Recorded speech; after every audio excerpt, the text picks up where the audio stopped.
Welcome traders. बात करूंगा Nifty के बारे में, क्या काम काज कर सकता है मंडे को, क्या पॉसिबिलिटीज़ है, क्या बड़ा गैप डाउन होने वाला है, क्या आगे फर्दर 26,500 600 तक के टारगेट आने वाले हैं। सारा डिस्कशन करने वाला हूं। कंप्लीट वीडियो देखिएगा तभी आपको लॉजिक समझ में आएगा।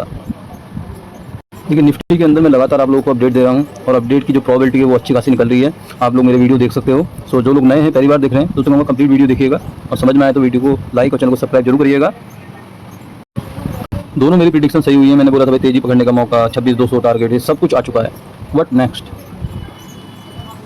लगातार 5 दिन की बड़ी तेजी के बाद इसके अंदर आज रेड कैंडल बनी है और क्या ये फॉल जो कह सकते हो या प्रॉफिट बुकिंग कंटिन्यू होगी या नहीं, उस पर डिस्कस करते हैं।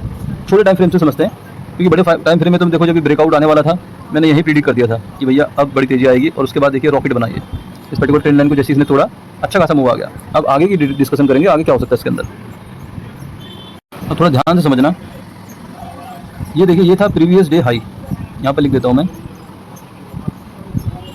तो जनरली नॉर्मल स्टैंडर्ड जो ट्रेड करते हैं मार्केट के अंदर रिटेलर, वो यही देखते हैं कि प्रीवियस डे के हाई के ऊपर जैसे ही मार्केट निकलेगा वो भैया सी साइड चले जाएंगे।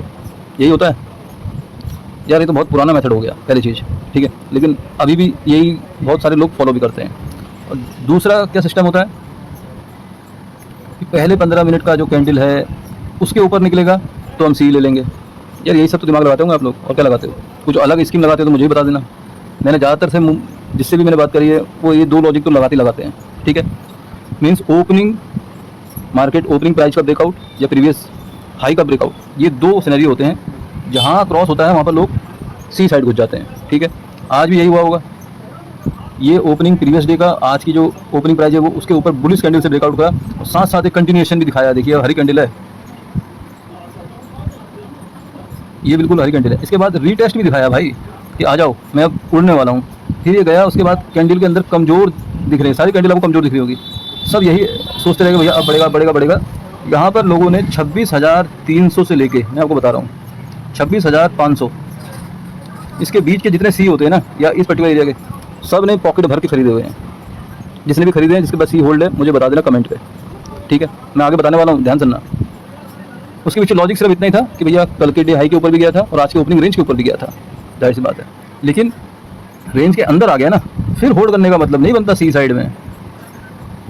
लेकिन लोग बात मानते कहाँ हैं, वो कहेंगे भैया ओपनिंग रेंज के अंदर ही है, अभी दोबारा जाएगा, फिर दोबारा यहाँ तक ले गया। फिर लोगों ने यहाँ पर एवरेज करा, इस पर्टिकुलर एरिया में लोगों ने करा एवरेज कि भैया यहाँ पर मेरा प्रीमियम थोड़ा कम हो गया है। इस पर्टिकुलर कैंडल को देख के लोगों ने करा एवरेज और यहाँ पर बनी देखिए अब हैमर।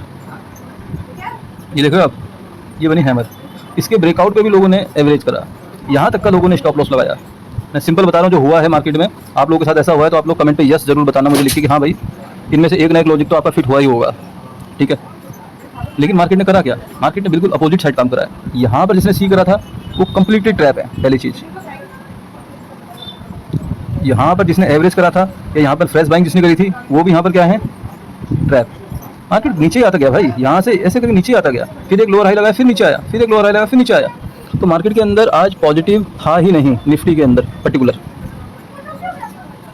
तो मेरे हिसाब से यहाँ तक क्लियर।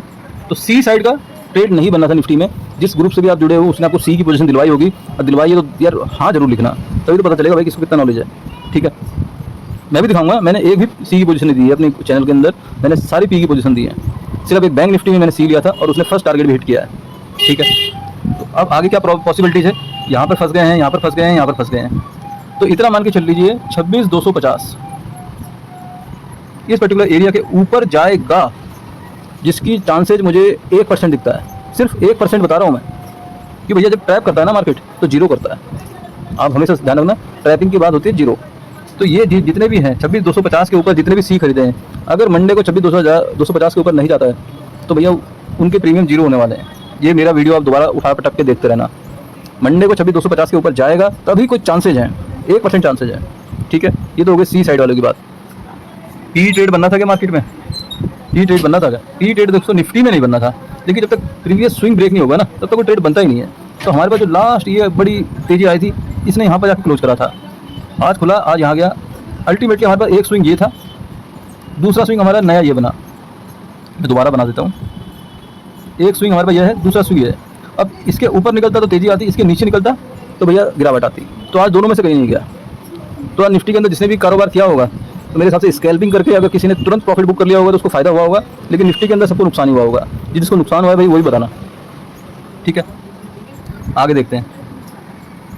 एक ये ट्रेंड लाइन आ रही है दोस्तों, अगर आपने नोट करी होगी तो ये वाली देखिए, लास्ट में जाके 3 बजे के बाद इसका ब्रेकडाउन भी आया है। अब 3 बजे के बाद वाला ब्रेकडाउन कितना सफल है, कितना सही है, वो बाद में पता चलेगा मंडे को, लेकिन ब्रेकडाउन दिख रहा है। और जब तक निफ्टी 26,250 के ऊपर नहीं जाएगा तब तक निफ्टी ने नीचे ही आना है, ये नोट कर लेना आप। थोड़ा सा ही बाउंस आएगा तो सेलिंग आएगी भाई। अब सेल ऑन राइज है 26,250 तक, ठीक है। अब कहाँ तक सेलिंग आएगी उसकी बात करते हैं। अभी मैं गैप अप गैप डाउन पे भी आऊँगा। देखिए मार्केट कभी भी जब ब्रेक करता है ना, स्ट्रक्चर या कह लो या कोई अपना ट्रेंड चेंज करता है, तो कोई ना कोई पैटर्न में काम करता है। तो इसका मुझे यहाँ पर एक दिख रहा है, ये कर्व बना है, ये कर्व यहाँ तक बना है, और सेलिंग आनी तो यहाँ तक आना चाहिए इसको 26,050 या 75। उसके बाद ये एक बाउंस लेगा, फिर फर्दर कंटिन्यू करेगा। इसका स्क्रीनशॉट ले लो आप लोग। अगर आपको मंडे ट्यूसडे में ऐसा कुछ दिखता है मार्केट में तो तालियां बजा देना भाई कमेंट में बाद में, ठीक है। कंडीशन सिर्फ एक है, मंडे को 26,250 के ऊपर मार्केट नहीं जाना चाहिए, अगली क्लोजिंग में हमें 26,200 के नीचे ही चाहिए। ये 2 कंडीशन है, तब ये होगा। कौन कौन सी? 26,250 के ऊपर नहीं जाना चाहिए, 26,200 के नीचे अगली क्लोजिंग होनी चाहिए। फिर हमारे पास कंफर्मेशन होगी भैया जो मैंने बनाया है ना अभी चित्र, वो असलियत में चित्र बनेगा। फिर तो यहाँ तक बात क्लियर हो गई निफ्टी की कामकाज कैसे करना है।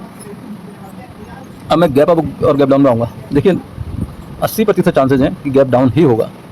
मेजर जो सारे इंडेक्स हैं 500 पॉइंट बैंक निफ्टी डाउन है, बैंक टैक्स डाउन है, फिर निफ्टी डाउन है। तो जब भी ऐसा होता है तब एक गैप डाउन ही होता है। और साथ साथ सेबी वगैरह की बोर्ड मीटिंग भी है, एफएनओ के रूल टाइट भी किए जाएंगे, इजराइल वगैरह की वॉर की न्यूज़ भी आ सकती है सैटरडे संडे को। तो बहुत कुछ इवेंट भी हैं पाइपलाइन में, ठीक है। गैप अप के चांसेस बहुत लो हैं, बहुत लो। तो हम पहले गैप डाउन ही डिस्कस करते हैं। अगर मान लीजिए 50-60 पॉइंट का गैप डाउन होता है इस पर्टिकुलर एरिया में, ये यहाँ पर एक सपोर्ट है, यहाँ से देखो फ्रेश बाइंग आई थी, तो यहाँ पर जाके थोड़ा सा और सी बायर ऐड होंगे, फिर ऐसा आएगा।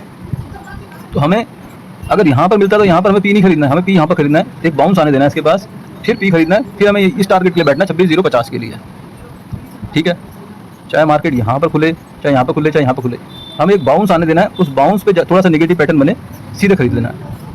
यहाँ तक क्लियर, ठीक है। टारगेट हमारा यही वाला जोन रहेगा, ये वाला कैंडल।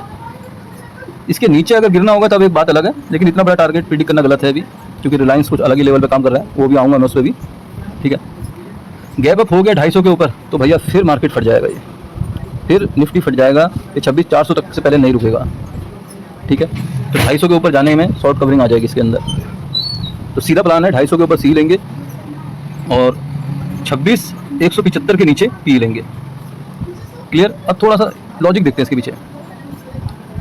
सबसे बड़ा लॉजिक है दोस्तों HDFC बैंक। इसने इस हाई को क्रॉस नहीं करा है, एक लोअर हाई बना के ये नीचे आ रहा है, और लास्ट 3 दिन की जो बाइंग है वो अकेले आज ही खा गया है। तो इसको बेयरिश बोलेंगे हम भाई, तगड़ी प्रॉफिट बुकिंग बोलेंगे इसको, छोटी मोटी नहीं बोलेंगे। एटलीस्ट यहाँ तक तो आना चाहिए, एटलीस्ट इस पर्टिकुलर एरिया पे आना चाहिए अगर इसको फर्दर कुछ आगे घूमना है तो ये तो डाउन साइड का संकेत दे रहा है कन्फर्म। दूसरा बैंक है ICICI बैंक। ये जो 3-4 दिन के अंदर जो लोग ब्रेकआउट का वेट कर रहे हैं, इसने भी आज सबको खा गया है। और अगर ये कल की क्लोजिंग के नीचे काम करता है तो भैया फिर इस पर्टिकुलर एरिया को रीटेस्ट करना आएगा, ये ऐसे जाएगा। तो इसके अंदर भी ऊपर जाने के चांसेस बहुत कम है।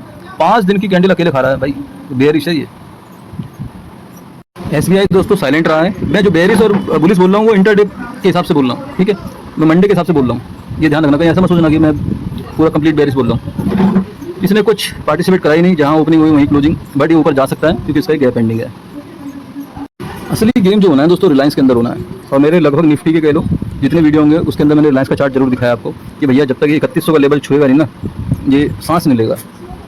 आज उसने कोशिश करी थी कि भैया आज ही छू जाऊँ, लेकिन बस क्या कहें, मार्केट की सेंटीमेंट ही खराब थे, अकेला भाग रहा था ये। निफ्टी को जो बचाया ना इसने, अकेले ने बचाया है, ठीक है। तो हो सकता है रिलायंस यहाँ तक जाए, बट उस टाइम पर सारे बैंक डाउन हो। इसे कहते हैं भैया एडजस्टमेंट होना, ठीक है। एडजस्टमेंट होगी, इसको यहाँ तक ले जाया जाएगा पंप करके, और तब सारे बैंक डाउन होंगे जो एकदम गिरावट ना हो। और थोड़ा सा कह सकते हो निफ्टी 200 के ऊपर भी दिखाया जाएगा आपको। और जैसे ही ये इस पर्टिकुलर एरिया को टच करेगा ना, तो जो सबसे बड़ी गिरावट होनी है वो रिलायंस के अंदर होनी है। आप ये बात समझ लेना। दूसरा पॉइंट क्या हो सकता है इसके अंदर, सबको पता है कि भैया ये गैप पेंडिंग है, तो लोग इसको भी CB बाय करके ले गए हैं कि भैया इतना तो जाना चाहिए, इतना तो जाना चाहिए, गैप तक तो जाना चाहिए, सबके थोड़े ही है। बट मार्केट हमेशा अपोजिट रिएक्ट करता है। कहीं गैप डाउन ओपनिंग होकर ये नीचे आ गया ना, तो जितना इसने आज बढ़ाया है ना भाई, उससे डबल गिराएगा ये। तो रिलायंस थोड़ा डेंजर जोन में है। 3100 के ऊपर क्लोजिंग देगा तब मैं इसे बुलिश हो जाऊंगा। 3100 के नीचे ही है तो मेरे लिए खतरनाक जोन में, कहीं से भी गिर सकता है। ठीक है, क्लियर व्यू है। ये हमारा टेलीग्राम चैनल है दोस्तों, जिसको ज्वाइन करना है। 1500 रुपये फीस है। इसमें पहला ट्रेड हमने दिया था 54,400 का सी, इसने पहला टारगेट दिया हमें। और साथ साथ आज बहुत कम ट्रेड करे हमने, क्योंकि मैं थोड़ा सा बाहर था इस वजह से। लेकिन 12 बजे ही मैंने अपना व्यू बिल्कुल क्लियर बता दिया था कि भैया ब्लैक फ्राइडे हो सकता है ये, और आज की डेट में मार्केट के अंदर गिरावट होने वाली है। ये मैसेज में लिखा है दोस्तों, 12 बजे का मैसेज, 12 बजे से पहले बोल दिया था। और 12 बजे से क्लियर मैसेज था मेरे टीम मेंबर को, इसमें भी और मेरे व्हाट्सएप ग्रुप में भी, कि भैया सी साइड अवॉइड करना आज। ठीक है, इतना क्लियर व्यू किसी ने नहीं दिया होगा आपको। फिर अपना जो ट्रेड था 85,800 का पी था, सेंसेक्स के अंदर 112 रुपये पे चल रहा था। इसमें मैंने लिखा था भैया देखो 12 बजे लिखा था, आप चार्ट पे देखना कितना टाइम है। मैंने कहा 85,600 तक तो ये आना ही चाहिए, ये लिख के दिया था। और बड़ा टारगेट भी मिल सकता है इसके अंदर। वो बात अलग है कि भैया एसएल वैसे हिट करके जाए या वैसा हो, लेकिन एनालिसिस जो था मेरा व्यू बिल्कुल परफेक्ट था। तो व्यू बिल्कुल सिंपल है दोस्तों, जो लेवल बताए हैं 26,000 तक के टारगेट, 26,050 तक के टारगेट मार्केट में आ सकते हैं। कोई बड़ा इसमें सरप्राइजिंग नहीं होगा। 75 से 100 पॉइंट का गैप डाउन चाहिए, और उसके बाद 50 से 60 पॉइंट तो ऐसे ही मूव कर जाएगा। जो सी बायर हैं वो ट्रैप हैं, वो अपनी पोजीशन एग्जिट करेंगे। तो 26,050 तक का टारगेट मुझे इसके अंदर दिखता है। अगर गैप डाउन ओपनिंग होती है तो बात समझ में आए तो वीडियो को लाइक, चैनल को सब्सक्राइब जरूर करिएगा। मिलते हैं नेक्स्ट वीडियो में। Thank you.